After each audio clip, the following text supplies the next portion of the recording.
Hi there, I'm Bianca from Pilates Wellness, and today I'm going to be taking you through some classical work, so classical Pilates, and we're just going to be starting out with a series of 5. So it is quite an advanced abdominal series, so feel free to rest as much as you need to in between each exercise. So we're going to start off with the 100, just as a warm-up.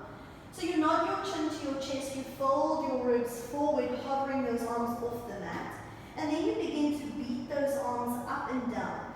And the reason it's called 100 is because ideally you're beating those arms up and down 100 times. And the breathing is, you aim to breathe in for 5 counts, and then you breathe out for 5 counts. So this is just your basic level. You can build it up to level 3 with your legs bent, as well as level 4 with your legs extended, and then turning the legs out from the hip joints, you can press down to about 45. And if you really want to build your way up to this, you can also inhale to bend those legs in, and then breathe out as you press those legs away again. So you just keep this up a few times. Once you're feeling warmed up and good and ready, you still the arms rest your head, and then you can just float the feet down for a quick rest. Maybe you need to release the neck from side to side. And we're going to get going with our first exercise in the series of 5 called single leg stretch. So we come into a double knee fold, floating the feet up. Check that the ribs don't pop up off the mat. Keep the ribs grounded. Both hands on the right knee. We nod the chin, curl forward, folding that knee in nice and tight and extending the other leg away. Here we breathe in, breathe out, breathe out. Breathe in and out and out. And you keep that up for about 6 to 8 reps. You then bring those knees in. Ideally, you move straight onto the next exercise, but for the purpose of the video, I'll just rest my head in between. Talking and doing the exercises at the same time is a different skill. So we separate the knees and we keep the feet together, nodding your chin and curling forward for your double leg stretch.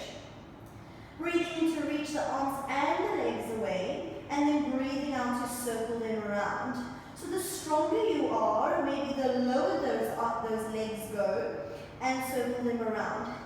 Just be aware not to take the arms too far back, straining the neck, but rather really reaching up to the ceiling and circling around. I'll just do one more, breathing in there and breathing out to circle it around, and then resting the head back down. So we're going to squeeze those legs together, popping the hands just behind the head. Practice to nod and curl and extending those legs up to the ceiling, and then maybe bend those knees and rest it back down. Just to prep you for your single straight leg lowers, extending those legs. We reach both hands up towards the ankle, pressing the other leg down, and then we switch. Breathing in, breathing out, reaching up as high as you can, and keeping the bum nice and heavy on the mat. One last one, in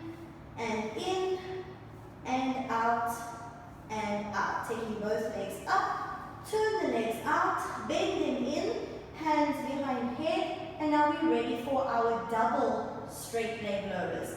So we stretch those legs up, and we press the legs down and reach them back up. It's important here that the ribs remain grounded onto the mat. One more, pressing it down and reaching it up and bending those legs in, squeezing together. Your last exercise is the crisscross. So we oblique curl to the right, stretch the left leg away, and then you quickly switch from one side to the other. So this is like your single leg stretch, except the oblique curl in between. Try to keep the shoulder blades curling forward and around, and we'll leave it there. Double knee fold, resting the head back and floating the feet down. Sure. And maybe you can just give your tummy a bit of a rub and a round of applause at the end of that. And thank you very much for watching, and I'll see you guys next time. next week.